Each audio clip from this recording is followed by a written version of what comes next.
This whole story happened in 2021 and ended in October. Damn, time flies. And it is something that puts a Cheshire smile on my face. Warning! This is a very extensive story. Grab some popcorn. In January 2021, I began working for a very big American company in Europe that was and is in the energy sector. At the factory plant I began working at, the parts of gas turbines get assessed for restoration and reworked so they can get used again. Each single part would cost several thousand when produced new and hold for like a decade or so. Reworking costs like 1/4 of that, and the part would be good for another 8 to 10 years, with more inspections of course for safety. The customers would pay like half or 3/4 of the cost of a new part, and since we talk 2 to 8K per single part, and a gas turbine containing thousands of pieces, we speak several million for each gas turbine. Customer would save a good chunk, and of course the company was sitting on a golden goose. Over the decades, that meant that the facility where the stuff was reworked had an absolute uncontested income, without much of competition, since the parts were their own design and production, and of win-win for customer and company. Over time, that led to the problem that competence, invention, or even honesty were not needed by the management of the facility anymore. As long as the workers sticked to the already developed and tested processes and did their job, money would keep flowing in regardless what the office did or did not. You can see where this is going. So I was hired there as part of quality control. Specifically, I was to operate in 3D computer-managed measuring machine. Gas turbines get, as you can imagine, pretty hot and spin fast. And a decade of heat combined with dynamic stress has the nasty habit to deform stuff. Can't have that for sure, so you have to measure the stuff really precisely so that the production knows what section of which piece needs reworking, or if a piece is too out of form to be used again at all. The operation of such a machine is not too complicated. Put the piece into bracket, clamp it down, load the correct model, and start the program. You get the measurement report then as in text file, an Excel, as well as a PDF. The pieces, usually rotary blades, nearly always came in sets, 24 to 216, depending on the size. When all are measured, you compile all the reports the machine made into one Excel with a somewhat complicated method. Wasn't hard, I learned all that in a week. That machine was immensely important for the facility, running in 2 to 3 shifts per day, 6 days per week. Like 80% of all pieces that went through the reworking process had to be measured at least twice. As nearly anyone with a technical background can guess, operating a machine and understanding what it is actually doing are two big different shoes. When I started, there were only 3 guys that understood the machine properly, as well as a technician, Vladimir, who could actually fix codes or reprogram a 3D model if there was a problem. Vladimir, however, was the technician for the entire facility, very busy guy, and when he had to come over, his time would need to be paid by the department, something the bosses didn't encourage, so to say. Of the 3 guys who knew the machine, Antonio is important.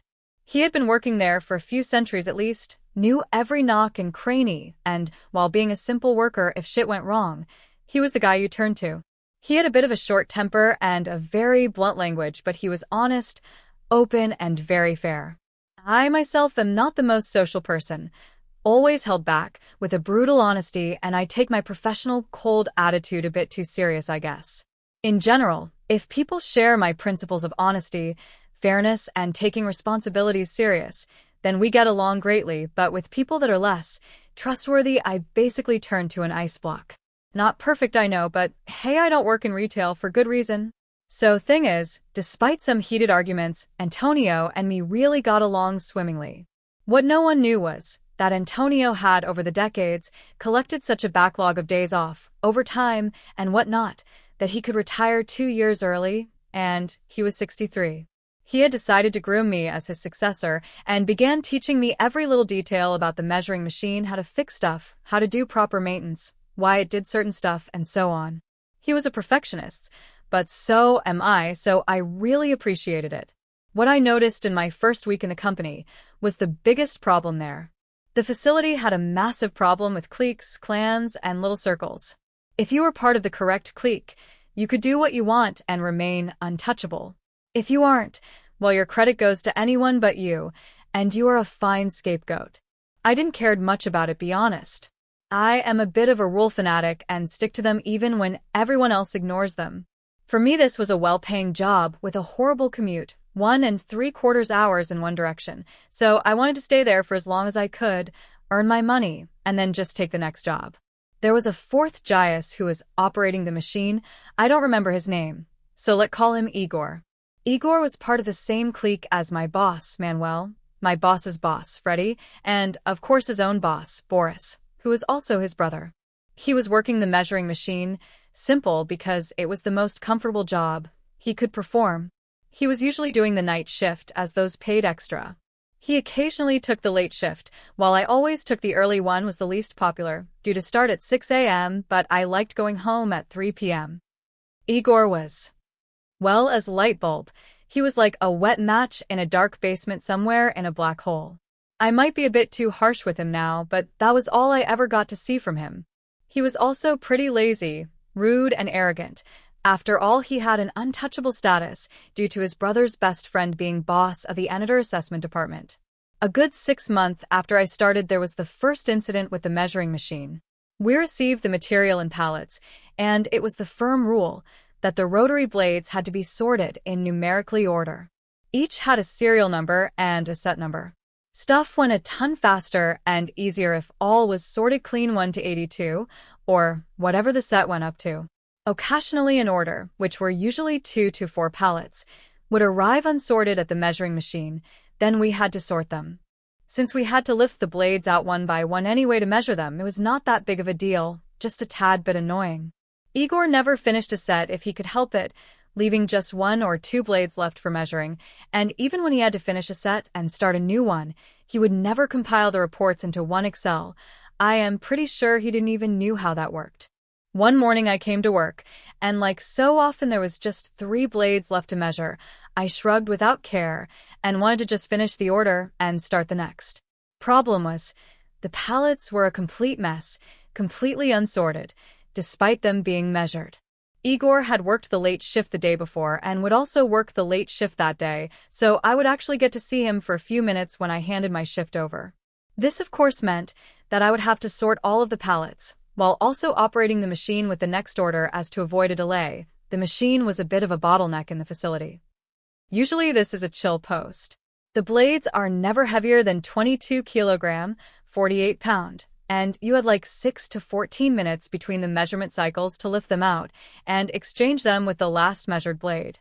Sorting the last order took me 2 hours of quite sweaty work while also operating the machine nearby, so I was somewhat annoyed. When Igor came in the afternoon, I asked him in a politely manner why he had not sorted that one order. He replied in quite a rude tone that he wouldn't do that. I was a bit baffled and asked if he didn't know that it was mandatory to do that. He simply replied in a pretty rude tone again that he wouldn't speak about that. Outright refusing to speak about a problem? What the hell? I told him that if he didn't want to speak about it, I would have to speak about it with my boss. He just smiled in smug fashion and told me to do that. Well, I did just that. Asked my boss about it. In the fashion of, hey, I thought we were supposed to sort that stuff, or did we change that? This led to a 4-way talk with my boss, Igor, as well as Boris. Boris was not happy at all, and my boss was rather embarrassed because it was all clear that I was correct, but neither of them wanted to admit that their friend had done anything wrong. I did my usual ice block impression, showing a blank face, replying in very accurate and short words and staying all polite and professional. It came out rather inconclusive with a kind request that we should please sort the pallets if they came in as a mess. Igor just shrugged, and it was clear that he didn't care. It happened 3 more times that stuff came in unsorted, but Igor managed to avoid doing it ever. Okay. 6 weeks later, there was the second incident.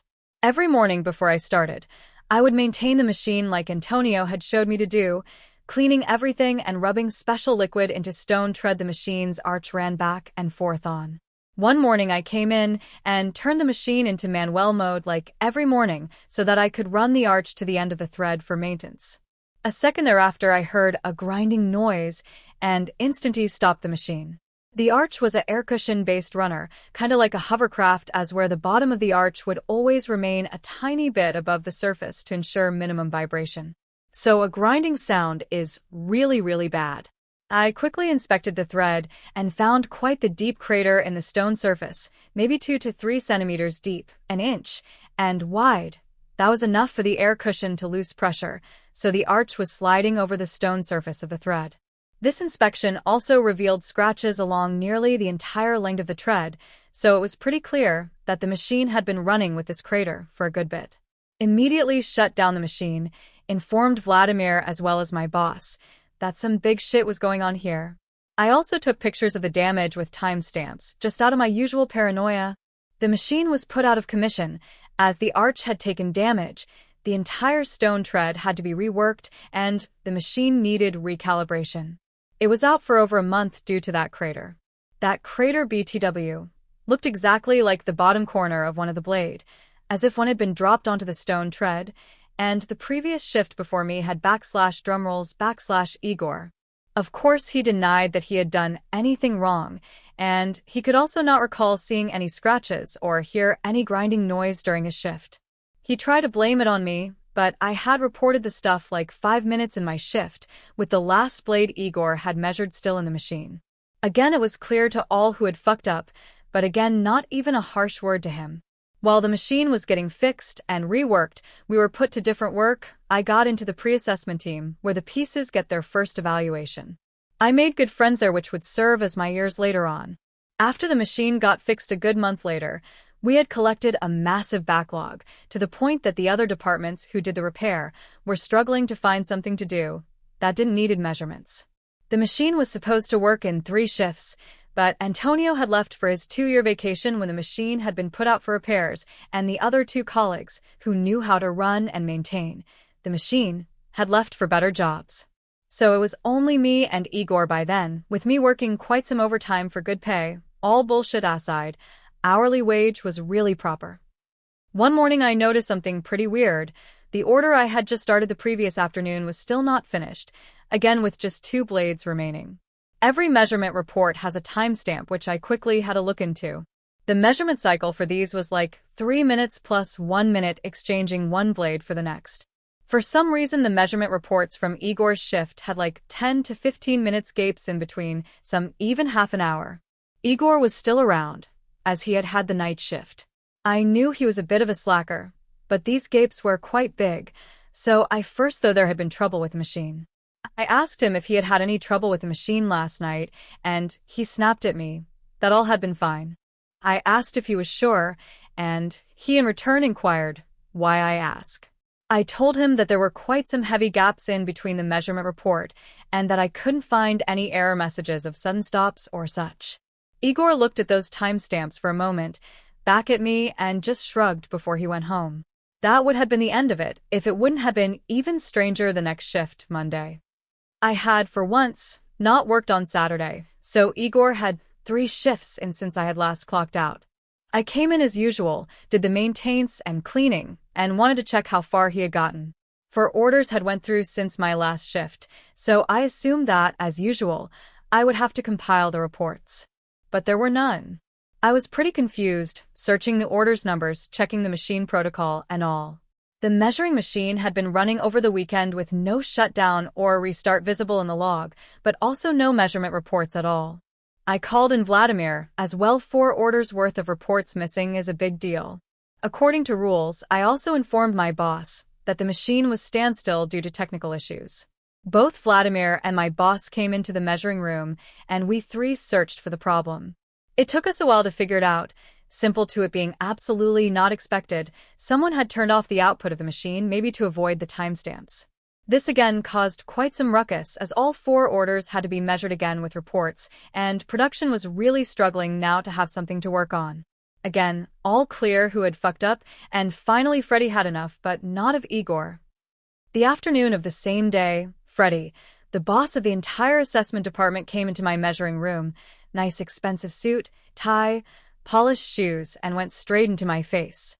I was currently sitting in my chair, compiling the results of the remeasured first order, when he stood before me, giving me no room to get up. He looked down on me and snapped at me that he was sick and tired of me bullying my coworkers. He handed me a letter, which were the signed papers of my contract's termination, Signed by him, of course. He informed me that I had exactly two options now. I could either promise to do better, apologize to my coworker Igor, and admit I was his fault, or I would be fired immediately. Well, the good thing of being bullied and terrorized for most of your childhood is you learn to keep a cool head under stress. So I reined in my first urge to discuss with him or to tell him that such was illegal. Instead, I took the letter and read through it before nodding a few times. Due to my cold, professional attitude, I was known for often remaining silent, so he took my nods as my complicance.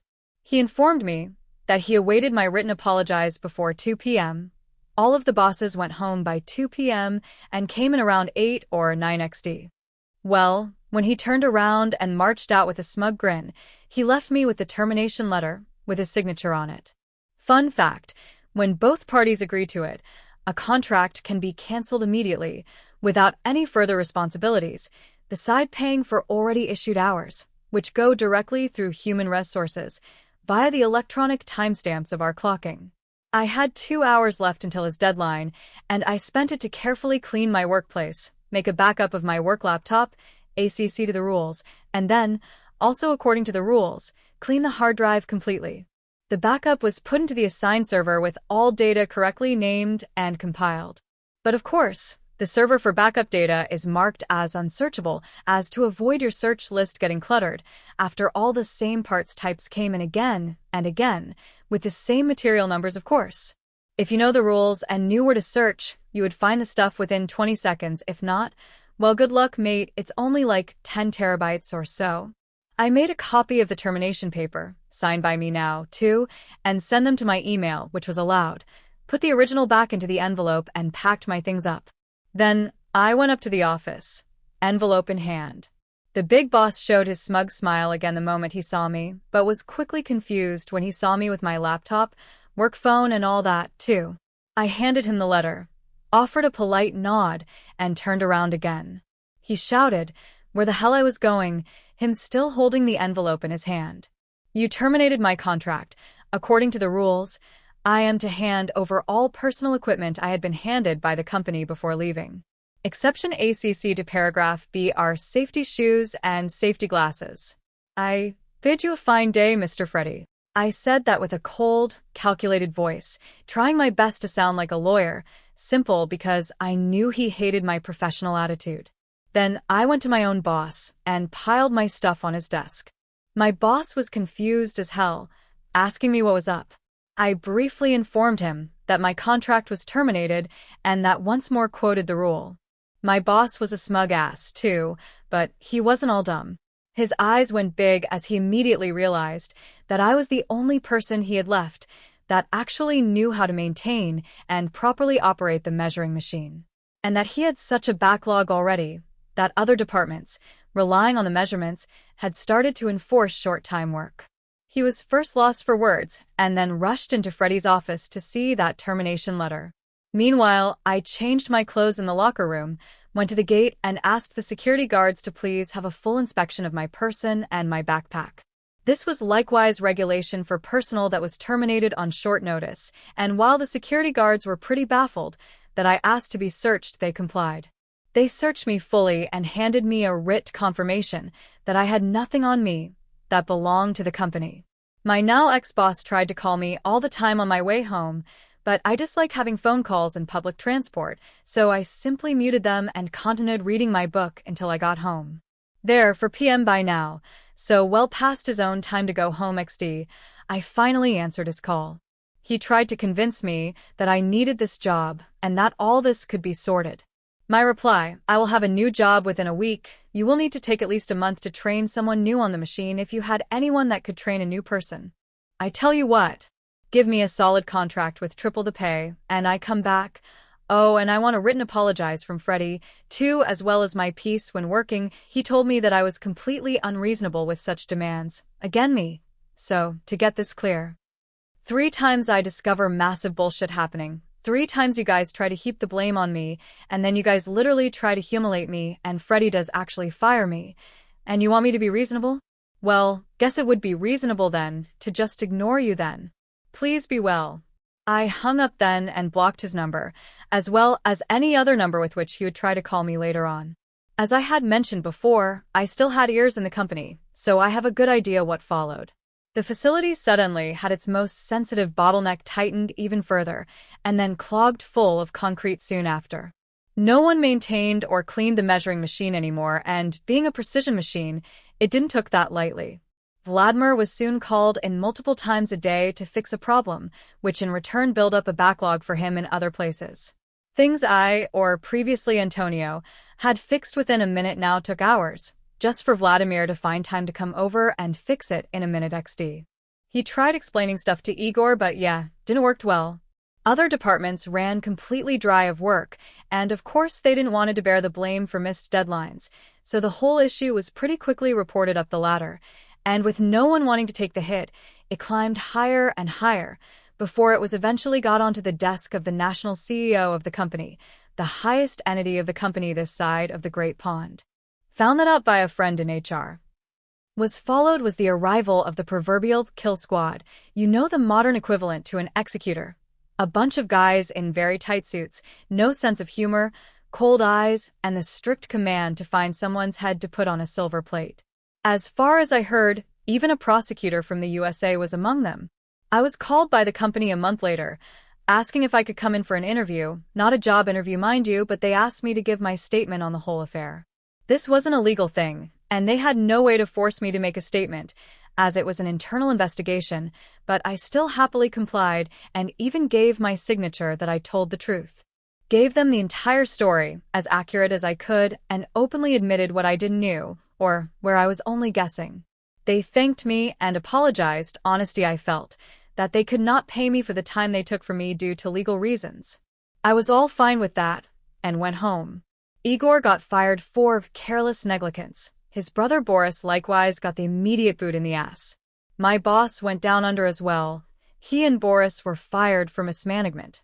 Their boss, however, Freddie, he got not only fired, but dragged in front of court. No idea how that went on, as he was dragged to the US. But given how ridiculous that justice system is, and that he had been designated as a scapegoat by one of the biggest companies worldwide, wouldn't be surprised if he had to hold very tightly on the soap for a good while. The entire facility went firmly in the reds for that year, due to nearly all contracted reworks missing deadlines, which means a daily fees of tens of thousands per contract. My ears in the company soon sought themselves new jobs, despite in one case being there for 20 years. Last I heard is that the company had to contract the producer of the measurement machine to train new employee how to operate it properly. I had asked for triple my pay, while those guys were more like triple the zeros at the end, XDO. And I did find a new job within one day. I was fired on Monday, had the interview on Tuesday, a test work day the Thursday. I was asked at the end of that day when I could start, which was the next Monday. I do manual measurements now in an incoming quality control department. The boss is a blast, the team is all friendly, and my commute is 18 minutes with an electric scooter. I work there for 9 months now, and I already am the de facto team leader for first sample stuff, and best of all, I am appreciated for the work I do. To hope you liked this long story.